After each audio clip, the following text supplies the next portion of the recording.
Espiritismo sem mistério. Olá pessoal, estamos iniciando o programa Espiritismo Sem Mistério, estudando o Livro dos Espíritos e hoje falando sobre a vida espírita. Estamos no capítulo 6º e o subtítulo é Relações de Além-Túmulo. Nós falamos um pouco a respeito desse assunto no programa anterior, você pode assistir. Estamos falando de como os espíritos se relacionam no plano espiritual, das ordens de espíritos, eles se comunicam, os espíritos bons, os espíritos imperfeitos, os espíritos superiores, existe um contato entre eles. O que acontece no plano espiritual? Então, tudo isso você já viu no programa anterior e hoje estaremos dando continuidade. Eu sou Solange Godoy junto com André Luiz Ruiz. Como vai, André? Olá, Solange. Olá, queridas irmãs, queridos amigos. Vai uma uvinha aí? Quer uma? Tá gostosa, tá muito boa. A doutrina espírita é como essa parreira, como essa uva deliciosa que você utiliza e se beneficia com a seiva, com aquilo que enriquece a vida. É o símbolo da vida, não é mesmo? E é por isso que nós estamos na Boa Nova, levando esse mesmo sabor até cada um de vocês. Graças ao empenho de muitos trabalhadores, você às vezes se queixa assim, ai, eu tô sozinho, ninguém gosta de eu tô abandonado, Deus, por que você fez isso, deixou eu sozinho? Olha quanta gente não é para deixar você sozinho, olha lá. Quem que é, Solange, que tá aqui? A equipe é boa, é muito grande, olha lá, é o Rogério Palma, o Valdeci Lourenço, Adriano Rodrigues, a Regina Prata e a Margarete Parpinelli. Ah, só esses 5, mas eu e a Solange já são 7. Como é que você pode estar sozinho? Todo mundo aqui fazendo o que pode para você ser feliz. Sem contar toda a equipe da TV Mundo Maior, da Rádio Boa Nova, que é um grupo enorme fazendo com que coisas positivas cheguem até vocês. Você tem ideia de como é uma estrutura dessa para manter 24 horas, programação variada, diversos comunicadores? Quantas pessoas estão fazendo tudo o que podem para que você tenha esperança, para que você faça o bem, como Deus criou você para isso, não é mesmo? E é por isso que a gente também lembra você. Por que você não ajuda a Fundação André Luiz através das suas diversas ações no bem, como é o caso de se tornar amigo? Do Clube Amigos da Boa Nova. Participe do Clube Amigos da Boa Nova. Você é esse instrumento do bem na Terra. Basta ligar no 0800 12 18 38. Faça sua inscrição, sua contribuição, na quantia que você desejar. Tudo isso vai ajudar a que muitas pessoas recebam coisas positivas. Você pode ser esse instrumento do bem na Terra. Isso mesmo. Vamos continuar o tema das semanas anteriores, não é? O do nosso último programa, o programa 92 que nós fizemos aqui, já estava falando das relações de além-túmulo. Estávamos vendo os bons e os maus, eles se estão misturados, como é que eles se relacionam, Lembra da história dos lápis? Se você não sabe disso, vai lá olhar, vai assistir. Olha o nosso programa anterior. Lembrei agora. Então, tava demorando. Vai lá. Né? O Rogério ficou assustado quando... Põe a Solange aí, Rogério. Põe a Solange, ela vai dar um aviso. Vai lá. Aí apareceu, lá o dedão. Aí ele ficou assustado, que nem a Fernandinha fez a primeira vez. Aí a Fernanda jogou na minha câmera. Põe na minha aqui. Aí você, tá vendo? Põe o seu joinha. Agora eu também vou. Agora é a mão da Solange, ó. O seu joinha é importante para a TV Mundo Maior, para o nosso programa, porque isso é uma forma de você mostrar que você gostou, mas também compartilhe. Mande para os seus amigos o endereço, fale que está tendo o programa. Aí o Facebook da TV Mundo Maior você está vendo na tela. O YouTube da TV Mundo Maior você pode acessar, você pode também divulgar. Não é só o nosso programa, são todos os programas que a TV Mundo Maior realiza, a Rádio Boa Nova realiza. Então, você pode participar disso. E assim, você, ao curtir, ao compartilhar, ao comentar, você está ajudando também a que aqueles que fazem o programa vejam que vale a pena, que é bom, que o que estão tentando fazer, ok? Muito legal, poder estudar junto também, chamar a turma, vale a pena. Eu queria até convidar também para um outro detalhe, Solange, que eu estava esquecendo. Agora nós temos o nosso programa, eu e a Solange fazíamos um programa de rádio, não é? Um programa Alegria de Viver, desde 2006. Agora ele também é programa de TV. O programa Alegria de Viver, que a TV Mundo Maior está exibindo, ele estreia sempre nos domingos, um novo programa, e depois é reprisado durante a semana. Você pode ouvir a gente e assistir a gente agora, contando o que, Solange? Nossa, agora nós estamos fazendo a leitura e o comentário num livro que é muito especial, o livro Boa Nova, que é a psicografia de Francisco Cândido Xavier, e quem escreve através do Chico é o Espírito Humberto de Campos. E esse livro, ele retrata passagens da vida do Mestre, passagens de Jesus com seus discípulos, as pregações, as experiências que foram vivenciadas, as histórias que Jesus contou, tudo isso explicado com muito carinho, numa obra que é primorosa. Então você pode assistir na TV Mundo Maior e também pode ouvir na Rádio Boa Nova, porque ele continua a ser também um programa de rádio. Rádio ou TV, você não pode deixar de assistir, tá bom? Agora a gente vai para o primeiro slide, aquele que nós já apresentamos no programa passado, que fala das relações de além-túmulo. Ali estão os espíritos amorosos, os espíritos amigos, endereçando-se para a Terra, nesse esforço de iluminar a humanidade. Essas relações que acontecem depois que a gente passa da vida física para a vida espiritual. Só para ilustrar, André, esses pelo jeitão, assim, olhando, parece que já são espíritos, né, de uma segunda ordem superior, espíritos benevolentes, de sabedoria, aquele grupo que está chegando, né, espíritos do bem, melhores. Bons espíritos. Agora a gente vai para o slide 2 com a pergunta 280. Qual a natureza das relações entre os bons e os maus espíritos? Qual é a natureza da relação? O que significa isso, hein, Solange? Natureza? Como será que poderíamos interpretar isto? O que você acha? Como ocorre, né, a natureza entre os bons e os maus espíritos? Como essa relação acontece? Né? Como eles se relacionam, bons e maus espíritos? Existe alguma relação entre eles? Eles têm algum contato? Não têm? Fica cada um na sua? Como no programa anterior, cada um fica na sua caixa de lápis e ninguém se comunica? Então essa natureza desse relacionamento que Kardec quer saber. E aí a gente já pode ver a resposta, André, que serve, né? Os bons se relacionam com os maus com que finalidade? Não é? E os maus querem se relacionar com os bons para quê?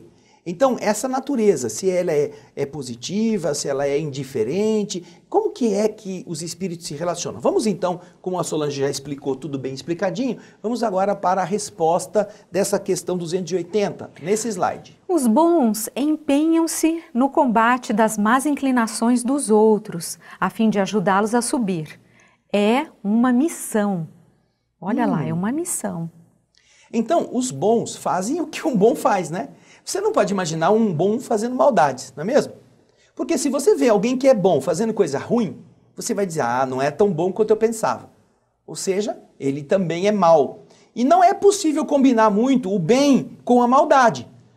Porque a bondade, ou ela é apenas uma fantasia mal disfarçada da maldade. Tem muita gente maldosa que se disfarça de bonzinho, para conseguir a confiança, para vender coisas, não é mesmo? Então, tem muito vendedor de produtos que falam só as coisas boas do produto e não falam nunca dos defeitos. E depois que vendeu mesmo, aí o cara se manda, aí a pessoa fica com o abacaxi lá, já pagou, o abacaxi, ele que se vire. Já paguei, já pagou, o dinheiro já entrou, agora o problema é dele. Né? Então, o bem não poderia fazer o mal, não é mesmo? Agora, é claro que se você trabalhar com questões absolutas, isso é complicado, porque o bom é bom, o mal é mal. Mas, como nós temos esse meio termo, né? Temos espíritos de ordens variadas, existem alguns em que já desenvolveram a bondade em certas áreas, mas ainda não conseguem avançar tanto nas outras. Há uma mistura entre o que é branco e o que é negro. Não é? Então, nós temos várias cores, às vezes, dependendo da área do nosso caráter, onde nós ainda não avançamos muito, elas são mais escuras. Então, o mundo espiritual está explicando que os espíritos bons, em todas aquelas áreas em que eles já se destacaram na bondade, eles procuram fazer o quê? Eles procuram ajudar aqueles que não estão como eles, que não são tão bons como eles. Isso é tão sério que os espíritos colocam como uma missão. Não é, eu ajudo quando quero ou posso. Não, é uma missão desses espíritos bons, auxiliar que os demais possam se elevar também. Agora, se isso é assim, é importante você pensar com você mesmo. Qual é a sua natureza? Porque se você é uma boa pessoa, você tem essa mesma função. Deveria estar fazendo isso. E se você não está fazendo isso, é talvez porque você não seja tão bom como estamos pensando que somos. É uma forma, e é isso que eu quero realçar quando faço essa comparação, é uma forma de nós nos autoavaliarmos. Se nós nos preocupamos em ajudar todas as pessoas, apesar de sermos pessoas com problemas, se nós temos esforço para melhorar o que somos e ao mesmo tempo ajudar pessoas piores a se tornarem melhores, estamos cumprindo uma tarefa nesta área. Agora, se nós não queremos fazer nada por ninguém, se achamos bem que pouco que sofram muito, e nós vamos cuidar do nosso interesse e os outros que se danem, nós não somos diferentes deles. São os maus que pensam assim. Os maus que veem o erro e falam, deixa que ele sofra, é bom que sofra bastante. Enquanto ele está sofrendo, eu estou aqui gozando, o problema é dele. Essa maldade que faz a gente ser indiferente, faz a gente ser egoísta, é uma marca da nossa inferioridade. Por isso que, quando você vai lá na questão número 100, a partir da escala espírita, você vai encontrar os espíritos neutros. Os espíritos neutros estão na terceira ordem. Uhum. Quem são os espíritos neutros? Você tem aí, Solange, a lembrança? São aqueles que não fazem nem o bem, nem o mal. Eles são, sabe gente morna? É gente morna. Eu não faço nada, desde que não mexam comigo, tá tudo bem. Eu não preciso nem fazer o bem nem o mal, para mim tá tudo bem. Gente morna. E veja só, não é só porque eles não fazem nada. Eles fazem o mal como fazem o bem, dependendo das suas conveniências.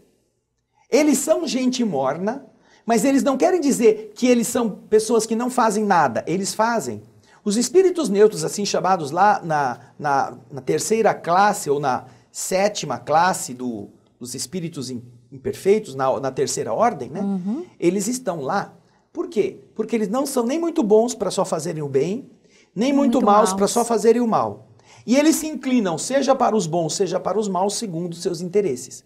De manhã fazem o bem, de noite fazem o mal. Eles têm esta postura não definida. Do mesmo jeito que uma palavra sai da boca para abençoar, 5 minutos depois sai uma maldição, sai um xingamento, sai uma calúnia. Como é possível que do mesmo encanamento, que é a nossa glote, que é a nossa garganta, imagina na sua casa, na sua cozinha, você tem água pura para lavar as verduras e de repente alguém dá descarga lá e os dejetos da descarga saem na pia. Imagina, na mesma pia, do mesmo cano. É um absurdo isso, onde já se viu? Mas é isso que a gente faz com a nossa garganta. Porque nós, muitas vezes, conduzimos-nos como espíritos neutros, esses que não são nem muito bons só para falarem o bem, nem muito mal só para fazerem o mal, e que fazem uma coisa ou outra sempre que for conveniente. Então, uma hora a gente reza, outra hora a gente xinga. Uma hora a gente fala a verdade, outra hora a gente mente. E sai tudo pelo mesmo cano, que é a nossa garganta. E vem de nosso coração, ou seja, dentro de nós está uma mistura. Portanto, o que os bons fazem? Eles tentam ajudar os que são maus, os que não têm ainda avanço, não é obrigá-los, mas é para ilustrá-los, é para fortalecê-los nas virtudes. E assim eles ajudam a transformá-los em criaturas melhores. E mesmo esses espíritos considerados neutros são espíritos imperfeitos, na verdade. Eles estão na terceira ordem, os mais atrasados.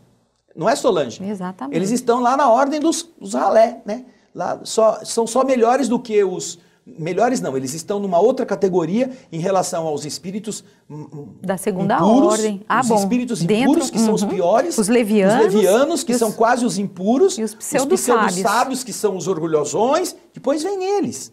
Ou seja, a natureza da sua fraqueza é um pouco menos ruim do que a dos outros, mas eles também estão lá entre os espíritos imperfeitos. Não é? E isso vale para a gente pensar onde é que nós estamos. Né? Agora, será que se os bons tentam fazer o bem e os maus tentam fazer o quê, Solange? O que você acha? Essa pergunta Kardec fez.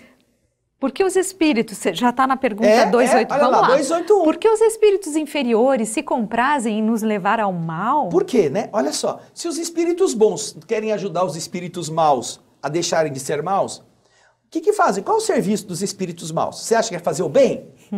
Não é? Não é lógico isso. Né? O cara é pedreiro, vamos supor. Qual é a função do pedreiro? Fazer pão? Não. O pedreiro faz parede, cimento. Qual é a função do padeiro? É fazer cimento? Não, é fazer massa. Mas não é massa de concreto, é massa de pão, de trigo. Que às vezes tem cada pão duro. Que parece concreto. Mas o que acontece é que você vai ver que os espíritos melhores tentam ajudar os que não são tão bons. Mas os espíritos que são maus, Eles não podem fazer o bem. Veja só. O mal não pode fazer o bem, sob pena de não ser mal. Ou sob pena de o bem que está fazendo ser mentira, ser um engodo, ser uma maneira de iludir. Não ser bem, né? Não ser o bem. Portanto, não ser o bem. Então, o mal, e é isso interessante, porque eu já ouvi falar, por exemplo, que existem instituições que durante tais dias na semana se reúnem para fazer o bem. E outras, em outros dias da semana, se reúnem para fazer o mal. Eu também já ouvi. Não é? Para fazer o mal. Como é possível que se faça o bem ou faça o mal, às vezes no mesmo ambiente? Ou médiums em casas religiosas que se prestam a servir, seja um tipo de entidade, seja outro, por gosto. E ela pode ajudar ou pode atrapalhar. Então, estas são realidades incompatíveis com os espíritos que são bons e muito mais incompatíveis com os maus espíritos, porque os maus espíritos não querem fazer nunca o bem. É por isso que Kardec perguntou isto aqui na pergunta que você vai ver de novo na tela. A pergunta 281 do slide 4. Por que os espíritos inferiores se comprazem em nos levar ao mal? Eles gostam disto, é prazeroso para eles. Qual é o motivo disso, Solange? O Rogério vai colocar para nós a resposta no slide 5. Por inveja de não terem merecido estar entre os bons. Seu desejo é impedir o quanto possam os espíritos inexperientes de alcançarem o bem supremo. Querem que os outros sintam aquilo que eles mesmos experimentam. Não veem o mesmo entre vós? Vocês não veem assim entre vocês mesmos na Terra? É a história do caranguejo. Conhece aquela história do caranguejo? O caranguejo japonês e o caranguejo brasileiro. O cara estava passeando na feira e encontrou um homem que vendia caranguejo. Tinha duas panelas. Uma panela que estava escrito caranguejo japonês. E ela tinha uma tampa e em cima da tampa tinha uma pedra. Aí a outra panela estava escrito caranguejo brasileiro. E não tinha tampa nenhuma. Aí o cara olhou os caranguejos brasileiros, estavam todos eles lá dentro. Aí ele olhou, eu queria ver o japonês, mas por que o senhor tampa aqui o japonês? Ele não é caranguejo? Aí o cara disse para ele, não, mas é que esse caranguejo japonês. Aqui é japonês. Mas qual é a diferença? Bom, o caranguejo japonês é assim. Quando eles veem que eles estão na panela, um fica embaixo, o outro sobe em cima dele, o outro sobe em cima dele, o outro sobe em cima dele e vai ficando tudo pesado. Os que estão mais embaixo aguentam o peso da pilha inteira, acabam até morrendo. Mas quando eles chegam no topo, os outros caranguejos usam aquilo como escada e fogem tudo da panela. Então a gente tem que deixar ela tudo fechada. Porque senão a gente não vai encontrar mais caranguejos, só os que morreram lá embaixo para se sacrificar para os outros. Ah, é? Mas e os caranguejos brasileiros? Ah, não. Esse daí, quando um começa a subir para sair, o outro vem e puxa ele pela perna. Aí o outro tenta passar, vem o outro e puxa. Eles não se organizam, então não precisa de tampa. É claro que é uma brincadeira entre a disciplina japonesa e a competitividade nossa, porque existem virtudes e defeitos em todos os povos. Porém, o que os espíritos estão respondendo aqui é que os invejosos não querem que os outros progridam. Querem sempre ser pedra de tropeço. Não desejam ver a felicidade dos outros, porque eles não querem ter esforço para se tornar melhores, mas eles também não querem que alguém desfrute do que está conseguindo graças ao seu próprio trabalho. Então é muito comum os espíritos encarnados se tornarem paredes para que os outros não consigam. É a história do carimbinho no papel. Sabe? A pessoa precisa pôr um carimbo. Aquele papel vai dar direito do outro a conseguir uma indenização maravilhosa, mas só falta o carimbo. E então a pessoa do carimbo fala, ai, hoje eu não vou não, eu tô cansado. Quanto será que ele vai me pagar para eu pôr o carimbo? Afinal ele vai ganhar muito. Não, não é o carimbo que vai dar o direito para ele. O carimbo é apenas uma formalidade. O direito ele já tem, mas a pessoa é importante. Então, ai... Ou então em família, Solange, como é comum as pessoas cobrarem custos altos para serem compreensivas, para serem generosas, para não... O que você vai fazer se eu deixar você passear? Se você quer ir no futebol, o que você vai fazer para você ir no futebol? O que eu quero que você vai me dar? Ou seja, é uma tentativa de trocar coisas. Passa o cartão aí. Não tem problema, você pode ir desde que eu possa fazer o que eu tenho vontade também. Você vê que há uma competitividade entre os maus. Os maus nunca ficam felizes quando os outros melhoram. É por isso que muitas vezes os espíritos aconselham a gente a que nós não contemos aquilo que estamos conseguindo para os outros. Porque muitas vezes você está feliz de alguma coisa boa está acontecendo com você, você conta para o seu amigo. E seu amigo fala assim, nossa, que legal! Ai, que raiva. Por que não foi comigo? O que será que esse cara fez? Com quem que ele dormiu para conseguir essa vantagem? O que será que ele está conseguindo? Ele está vendendo droga, não é possível. Quer dizer, é uma vibração horrível. Apesar da pessoa dizer de cara lavada que ela está feliz. Nossa, estou tão feliz por você. Então os espíritos dizem sempre para nós, tenham o cuidado. Quando uma coisa é boa que está acontecendo com você, evite de comentar, porque você nunca sabe o que vai dentro das outras pessoas.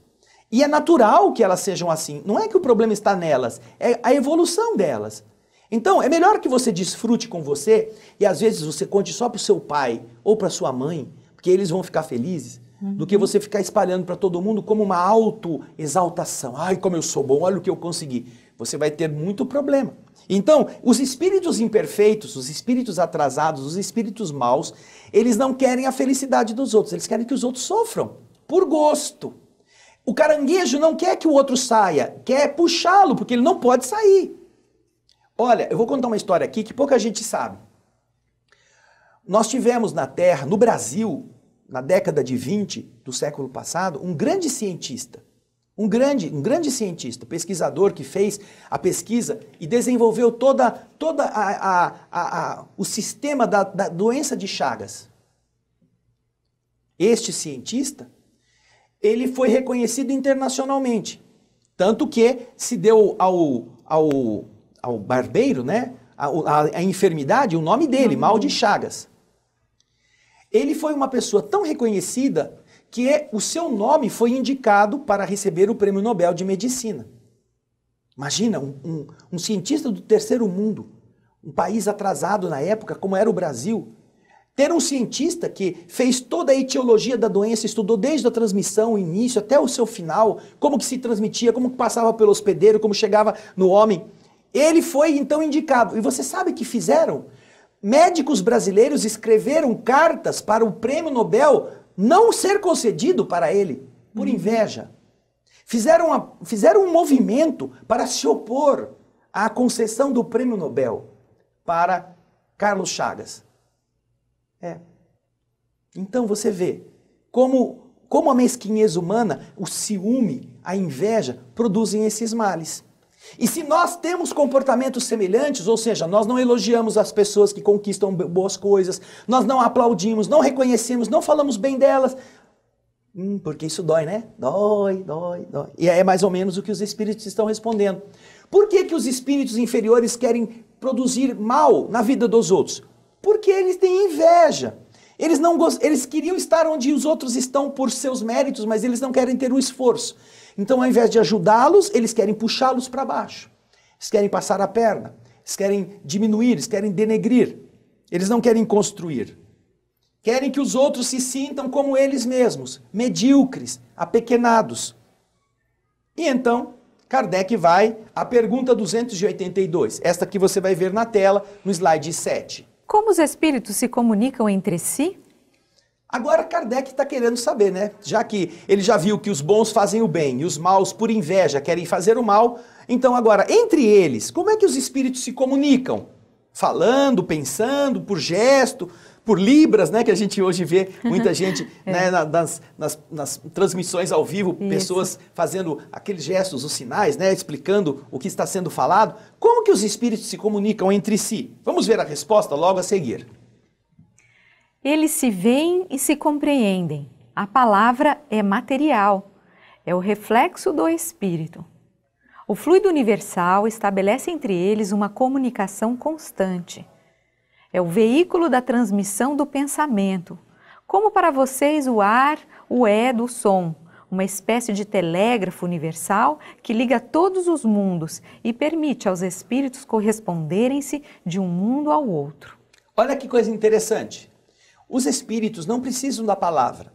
E aqui eles estão falando em termos genéricos. Estão falando em termos que possam ser entendidos como o funcionamento desse modo de transmissão de ideias, não é? Os espíritos não precisam falar, porém falam, não é? Falam. Porque há espíritos que não estão ainda desenvolvidos o suficiente para captarem apenas o pensamento através dessa transmissão a qual ele está citando, que é a do fluido cósmico universal.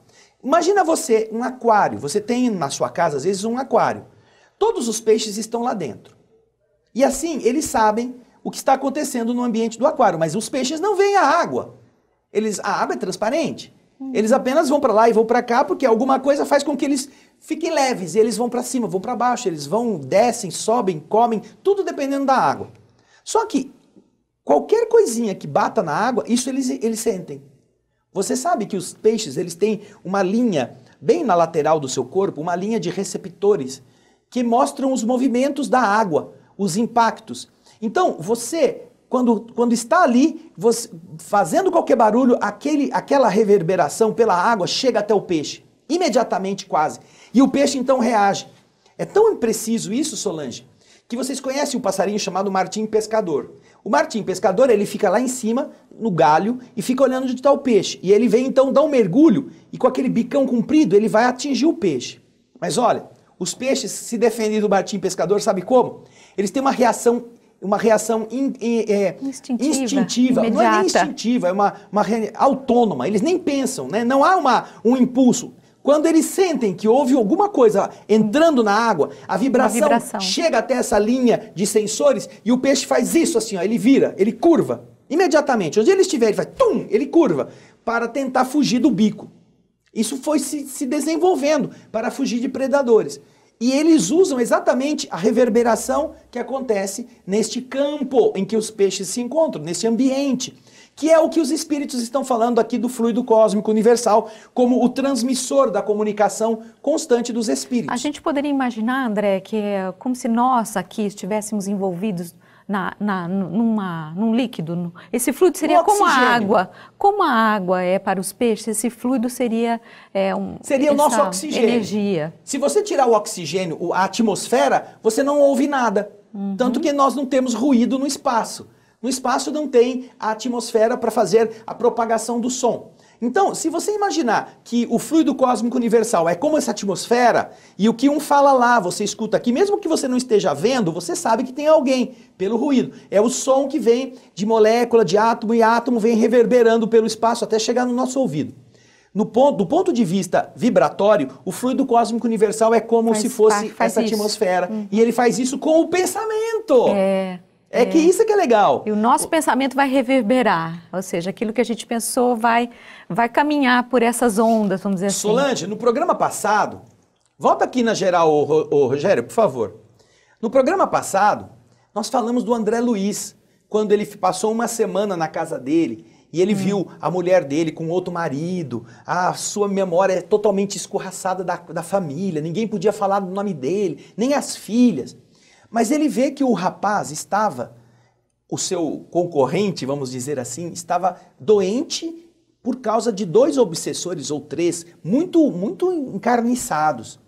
E André Luiz, ele vê aquilo e ele pensa, nossa, bem que ele podia morrer mesmo, porque ele me tirou a família, me tirou a esposa. Mas ele se sente tão modificado moralmente que ele não tem mais coragem de fazer o mal. Então, ele precisa dar um jeito de resolver aquilo, porque agora ele se vê como, entre aspas, né, a primeira ação protetora daquela família que já não é mais dele, como posse. É a sua irmã, a sua esposa. Seus filhos são seus irmãos. Aquele segundo marido também é seu irmão. Mas ele não sabe o que fazer. É a primeira vez que ele saiu de nosso lar, está sozinho. Não tem o ministro Clarencio, não tem a enfermeira Narcisa. Então o que ele faz? Ele não sabe, ele não pode chegar lá e conversar com os espíritos, ele não sabe. Então ele se põe a orar. Ele se lembra de Narcisa, lá em Nosso Lar. Ele está no Rio de Janeiro. Narcisa está na cidade de Nosso Lar, acima, a quase 80 quilômetros, entre 80 e 100 quilômetros acima do Rio de Janeiro. Não existe telefone celular, não existe fio, não existe fibra ótica, não existe nada. Ele se põe a orar. E ele fica pensando na Narcisa. Narcisa, eu preciso de você, me ajude, eu estou aqui, não sei o que fazer, eu te suplico, vem aqui me ajudar, me socorre. Não dura 20 minutos, alguém toca o ombro dele. Esse alguém era Narcisa. Você me chamou? Ela ouviu aonde ela estava. Ela estava lá trabalhando nas câmaras de retificação. Ela estava com seus compromissos junto daqueles que ela estava cuidando.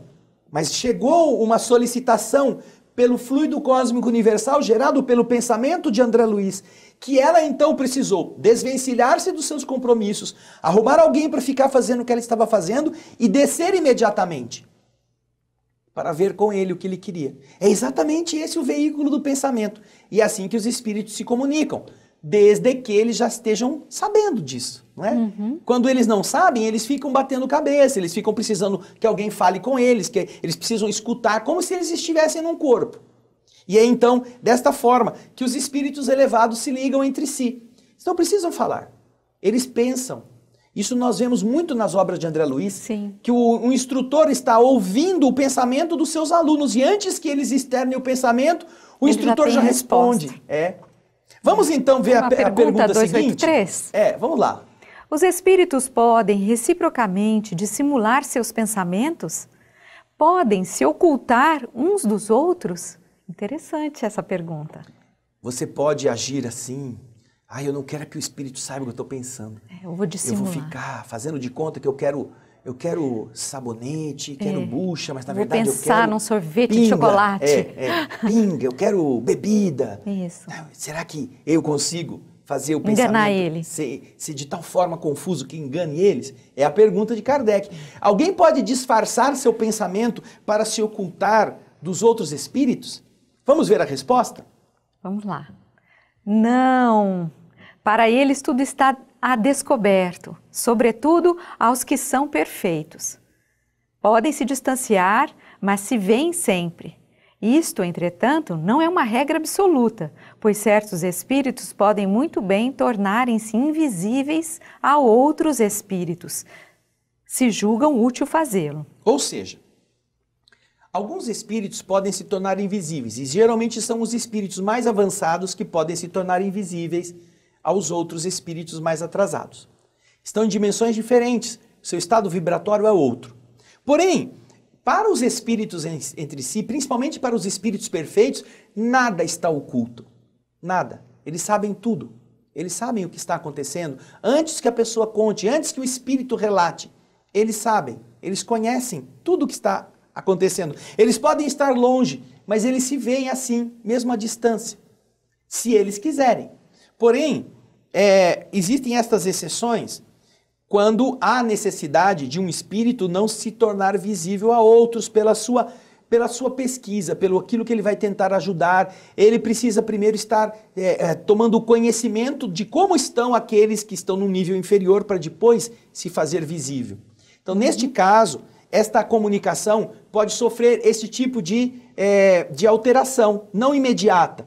Porém, os espíritos superiores, eles têm sempre conhecimento daquilo que está acontecendo com os espíritos de densidade menor. A gente vê isso, né, André, em vários exemplos dos livros de André Luiz, quando ele está no plano espiritual estudando uma determinada situação junto com um orientador, muitas vezes eles estão vivenciando, vendo o que está se passando na cena, no plano espiritual, e aqueles espíritos que estão envolvidos no drama não reconhecem, não notam a presença do André Luiz e do instrutor. É isso mesmo. Inclusive, esta é uma das cenas no nosso programa O Espírito da Letra, que está sendo apresentado também aqui na TV Mundo Maior, que estamos lendo o livro Entre a Terra e o Céu. Quando eles estão ali lendo, na casa de Antonina, vendo um velhinho que está lá, o Leonardo Pires, um espírito que está vivendo na casa, o espírito não os vê. Não está vendo eles estão vendo o espírito. O espírito, André Luiz chega perto para estudar a mente, descobre que o velhinho está vivendo no tempo da Guerra do Paraguai ainda. Ele está procurando a grande mulher, a mulher amada, a Lola. Então ele não está vendo os espíritos que o estão estudando. Porém, chega um determinado momento que eles se tornam visíveis. E eles aparecem ao nível vibratório que o velhinho pode ver. É interessante essa lembrança, Solange. Então procure o nosso programa O Espírito da Letra. Você vai poder sempre acompanhar essa história e ver estes exemplos que estamos citando. Esse exemplo aí no livro Entre a Terra e o Céu, você vai encontrar, não sei qual capítulo, mas... É logo no começo, do quinto, sexto capítulo, você vai ver isso lá no livro. Vamos para a próxima pergunta, André? Vamos lá, vamos em frente. 284. Como os espíritos que não têm mais o corpo podem constatar sua individualidade e se distinguir dos outros seres espirituais que os cercam? É interessante, porque o corpo ficou no cemitério. Então eles pensam assim, eu sou fulano, mas será que eu sou fulano? Eu não tenho corpo, como é que eu vou saber? Já que eles não têm o corpo, como é que eles se distinguem?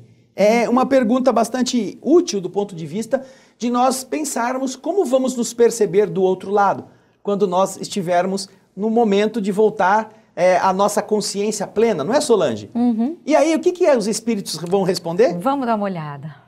Constatam sua individualidade pelo perispírito, que faz os seres distintos uns dos outros, como o corpo entre os homens. Já pensaram? Antigamente o povo achava que morreu, virava um fantasma. Virava um lençol flutuando, assim. Né? Alguns, inclusive, eram o Pluft, o fantasminha, ele era desenhado desse jeito, né? Já pensou se todo mundo virasse o Pluft, o fantasminha, a gente ia ter que andar com placa com nome, né? Com nome de identificação, porque ia todo mundo ficar igual. Se todo mundo virasse uma fumacinha, também não haveria como nos identificarmos, não nos veríamos. Será que os outros iriam identificar a gente? Como é que a gente ia identificar outros? O corpo no cemitério morreu. E a alma?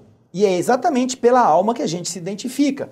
Porque nós temos o corpo base, o corpo primordial que vai modelar o corpo físico. E que sobrevive ao corpo físico, que é o nosso perispírito. Quando você dorme e sonha com uma pessoa, você não sonha com um fantasma, não sonha com um foguinho, não sonha com um lençol flutuante. Você sonha com uma forma, não é mesmo? E é uma forma de uma pessoa que você conhece.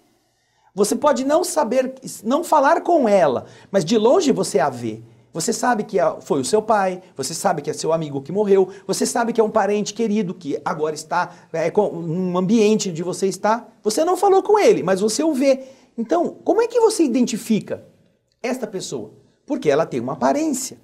De onde veio essa aparência? É exatamente a aparência que a sua mente propiciou, a mente do espírito desencarnado propiciou a sua forma do perispírito, que é este corpo bioplásmico, esse corpo de energia mais sutil, de uma matéria menos densa, que dá esta modelagem. E que quando a gente vai reencarnar, ele sofre uma adaptação para ser o modelo, a forma do futuro corpo. E ele nos acompanha no crescimento e ele mantém as nossas aparências até o processo da desencarnação. Então você vai vendo que é através de, como ele disse aqui, este modelar do perispírito que nós vamos identificar quem nós somos. Nossa individualidade se constata pelo perispírito, que faz os seres uns diferentes dos outros, como o corpo nos faz diferentes uns dos outros na Terra quando estamos vivos. Então, é bastante interessante o perispírito como essa ferramenta. Eu creio que nós, inclusive, já estudamos o perispírito em outras partes do Livro dos Espíritos, partes anteriores. Vale a pena você ir procurar isto nos programas mais antigos, ok? E agora, Solange? Pergunta 285, slide 12. Os espíritos se conhecem por terem coabitado a Terra? O filho reconhece o pai, o amigo, seu amigo? Ou seja, quando a gente vive junto na Terra, aí todo mundo morre. Vamos para o outro lado. O pai reconhece o filho, vai encontrar o filho lá?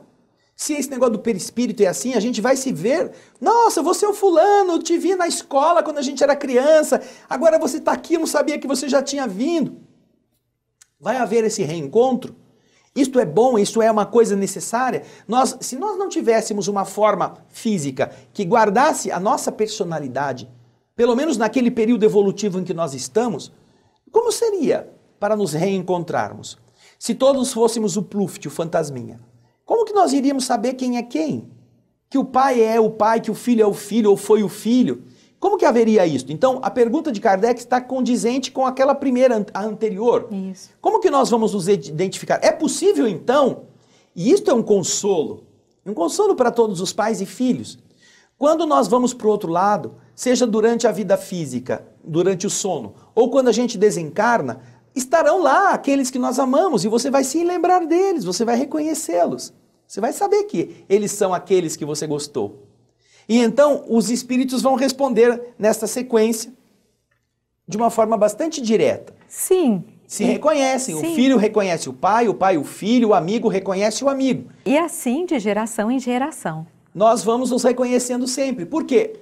Pela reencarnação, nós vamos formando famílias, grupos cada vez maiores.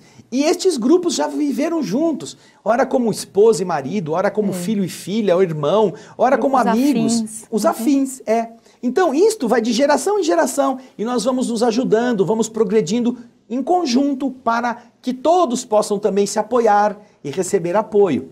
É muito interessante, mas logo no mesmo slide nós temos uma pergunta na sequência. Como os homens que se conheceram sobre a Terra se reconhecem no mundo dos espíritos? Bem, estiveram juntos. Como que eles vão se reconhecer do lado de lá? Eles se conheceram na Terra, eles estiveram em experiências comuns e agora estão do outro lado. Como é que eles se reconhecem? É a pergunta que Kardec faz.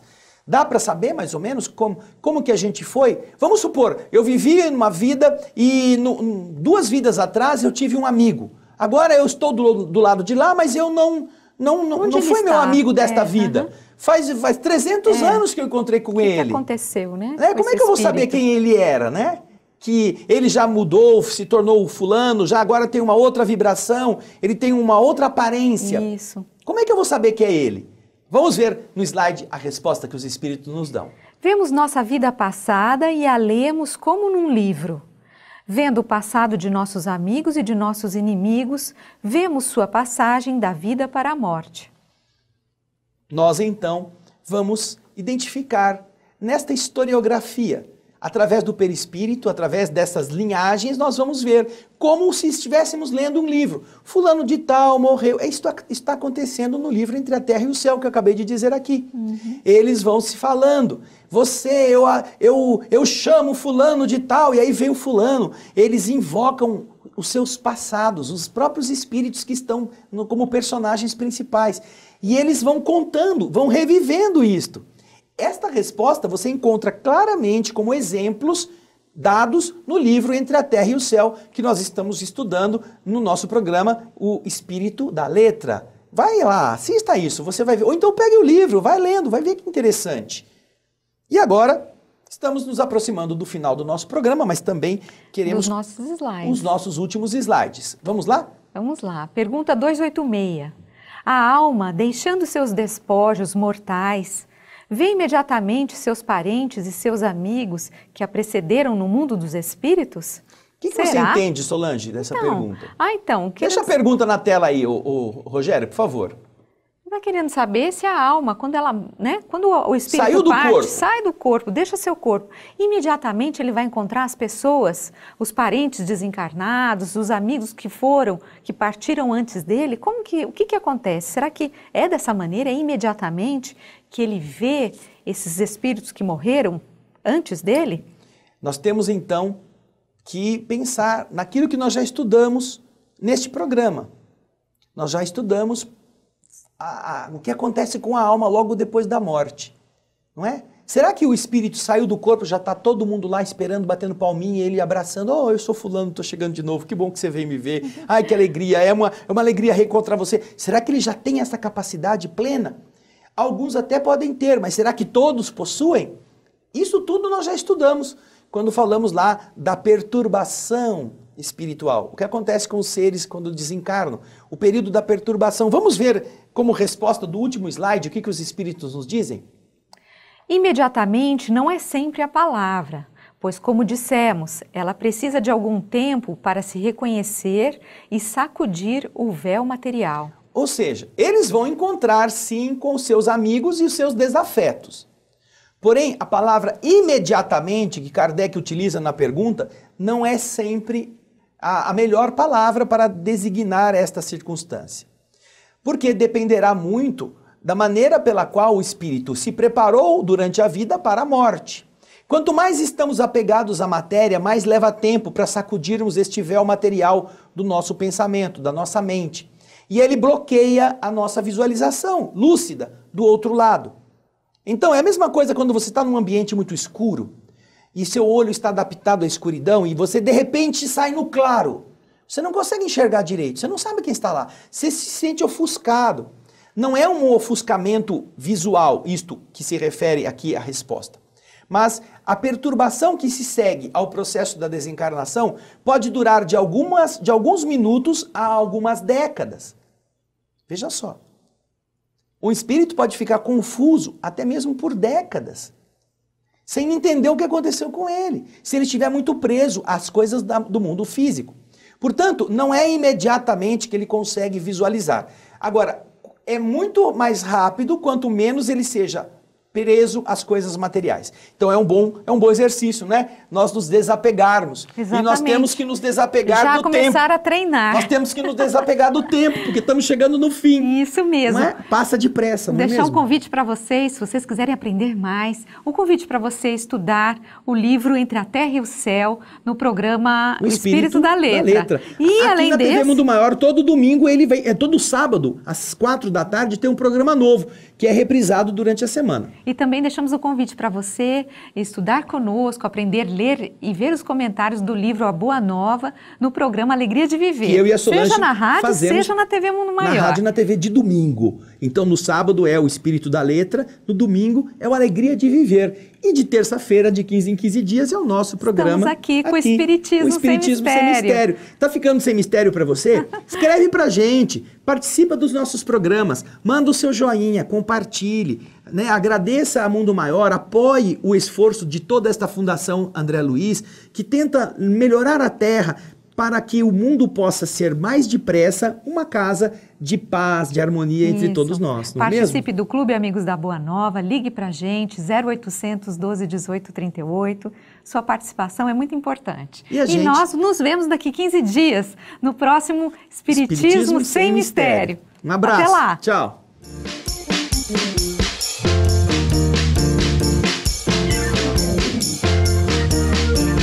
Termina aqui. Espiritismo Sem Mistério.